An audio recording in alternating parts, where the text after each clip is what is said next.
ಕೇಳಿಸ್ಕೊಳ್ಳಿ ಮೊದಲು ಸೌಂಡು ಎಷ್ಟು ಕ್ರಿಸ್ಪಿಯಾಗಿ ಬಂದಿದೆ ಅಂತ. ಇದೇ ಥರ ಟ್ರೈ ಮಾಡಿ, ತುಂಬ ಚೆನ್ನಾಗಿ ಬರುತ್ತೆ. ಇದು ಬಂದು ಬಾವಿ ಚಕ್ಲಿ. ಬಾವಿ ಚಕ್ಲಿ ಅಂದರೆ ಯಾಕೆ ಹೇಳ್ತೀವಿ ಅಂದರೆ, ನೋಡಿ ಬಾವಿ ಹಳ್ಳವಾಗಿರುತ್ತಲ್ವ, ರೌಂಡಾಗಿ ಒಂದ್ರ ಮೇಲೆ ಒಂದು ಸುತ್ತೋದು, ಅದಕ್ಕೆ ಇದನ್ನು ಬಾವಿ ಚಕ್ಲಿ ಅಂತ ನಾನು ಕರಿತಾ ಇರೋದು. ನೀವೇನು ಬೇಕಾದ್ರೂ ಕರ್ಕೋಬೋದು. ಮಾಡೋದು ಹೇಗೆ ಅಂತ ನೋಡ್ಕೊಳ್ಳೋಣ. ಇಲ್ಲಿ ನಾನು 3 ಕಪ್ಪಷ್ಟು ಅಕ್ಕಿ ಹಿಟ್ಟು ತೊಗೊಂಡಿದ್ದೀನಿ. ರೆಡಿಮೇಡ್ ಪ್ಯಾಕೆಟಲ್ಲಿ ಬರುತ್ತಲ್ಲ ಅದೇನೆ. ಅದಕ್ಕೆ ಅರ್ಧ ಕಪ್ಪಷ್ಟು ಹುರ್ಗಡ್ಲೆ ಪುಡಿ ಹಾಕಬೇಕು. ಹುರ್ಗಡ್ಲೆ ಪುಡಿ ಫೈನಾಗಿ ಪೌಡ್ರ್ ಮಾಡಿ ಹಾಕಿ.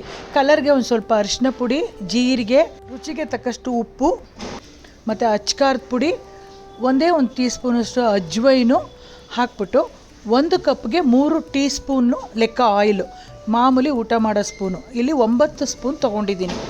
3 ಕಪ್ ಅಕ್ಕಿ ಹಿಟ್ಟಾಗಿರೋದ್ರಿಂದ 9 ಸ್ಪೂನ್ ಎಣ್ಣೆ ತೊಗೊಂಡು ಚೆನ್ನಾಗಿ ಕಾಯಿಸ್ಬಿಟ್ಟು ಆಮೇಲೆ ಹಿಟ್ಟಿಗೆ ಹಾಕಿ ಚೆನ್ನಾಗಿ ಮಿಕ್ಸ್ ಮಾಡಬೇಕು. ಎಣ್ಣೆ ಚೆನ್ನಾಗಿ ಕಾದಿರಬೇಕು, ಈ ಥರ ನೊರೆ ಬರಬೇಕು ಹಾಕಿದಾಗ. ಅದಕ್ಕೆ ಹಿಟ್ಟು ಕಲಸಿ ರೆಡಿ ಮಾಡ್ಕೊಳ್ಳೋಷ್ಟೊತ್ತಲ್ಲಿ ಎಣ್ಣೆ ಕಾಯ್ಲಿಕ್ಕೆ ಇಟ್ಬಿಡಿ. ಈಗ ಮೊದಲು ಎಣ್ಣೆಗೆ ಹಿಟ್ಟನ್ನು ಚೆನ್ನಾಗಿ ಮಿಕ್ಸ್ ಮಾಡಿ.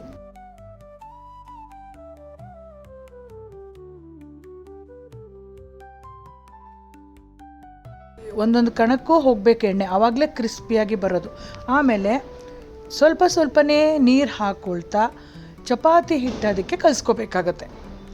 ಸಖತ್ ಸಾಫ್ಟಾಗಿ ಕಲಿಸ್ಕೋಬೇಕು, ಅಂದರೆ ತೆಳು ಅಲ್ಲ, ಸಾಫ್ಟ್ ಇರಬೇಕು.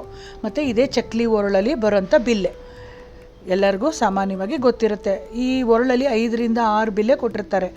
ಇದರಲ್ಲಿ ಒಂದು ಚಕ್ಲಿ ಬಿಲ್ಲೆ. ಈಗ ಸ್ವಲ್ಪನೇ ಎಷ್ಟು ಇಡಿಸುತ್ತೋ ಒರಳೊಳಗಡೆ ಆ ಥರ ಉಂಡೆ ಮಾಡಿಕೊಂಡು ಹಾಕಿ ಚಕ್ಲಿನ ಒಂದು 5ರಿಂದ 6 ಬಟ್ರ್ ಪೇಪರ್ ಮೇಲೆ ಸುತ್ತಕೊಂಡು ರೆಡಿ ಮಾಡ್ಕೊಳ್ಳಿ. ನೋಡಿ ಇದು ಹೆಂಗೆ ಸುತ್ತಾ ಇದ್ದೀನಿ ಅಂದರೆ, ಪಕ್ಕ ಸುತ್ತಾ ಇಲ್ಲ, ಒಂದ್ರ ಮೇಲೆ ಒಂದು ಈ ಲೇಯರ್ ಆಗಿ ಬರುತ್ತೆ. ಅದಕ್ಕೆ ಇದು ಒಂಥರ ಆಳವಾಗಿ ಕಾಣಿಸುತ್ತೆ ನೋಡಿ, ಅದರಿಂದ ಬಾವಿ ಚಕ್ಲಿ ಅಂತ ಹೇಳೋದು. ಇದು ಚಿಕ್ಕದಾಗಿ ಬರುತ್ತೆ, ದೊಡ್ಡದಾಗಿ ಮಾಡ್ಕೊಳ್ಳೋಕೆ ಚೆನ್ನಾಗಿರಲ್ಲ. ಈ ಥರನೇ ಮಾಡ್ಕೋಬೇಕು.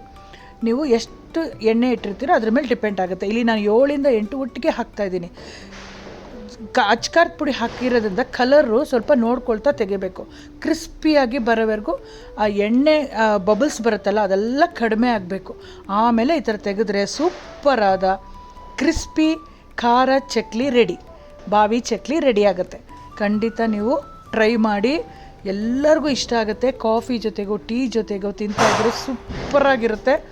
ನೋಡಿ ನಾನು ಮುರಿದು ತೋರಿಸ್ತಾ ಇದ್ದೀನಿ, ಸಖತ್ ಕ್ರಿಸ್ಪಿಯಾಗಿ ಬಂದಿದೆ. ಖಂಡಿತ ಇದೇ ಅಳತೆಯಲ್ಲಿ ಟ್ರೈ ಮಾಡಿ, ನಿಮಗೂ ಇದೇ ಥರ ಚೆನ್ನಾಗಿ ಬರುತ್ತೆ. ಒಂದು ಸತಿ ಮಾಡಿ ಒಂದು ಡಬ್ಬಾಲಿ ಸ್ಟೋರ್ ಮಾಡಿಕೊಂಡ್ರೆ ಒಂದು 15 to 20 ಡೇಸು ಇಟ್ಕೊಂಡು ತಿನ್ಬೋದು. ಮಕ್ಕಳು ಕೇಳಿದಾಗ ಕೊಡ್ಬೋದು. ಓಕೆ ಫ್ರೆಂಡ್ಸ್, ಮತ್ತೆ ಬೇರೆ ವಿಡಿಯೋದಲ್ಲಿ ಬೇರೆ ರೆಸಿಪಿ ಸಿಗ್ತೀನಿ. Until then take care.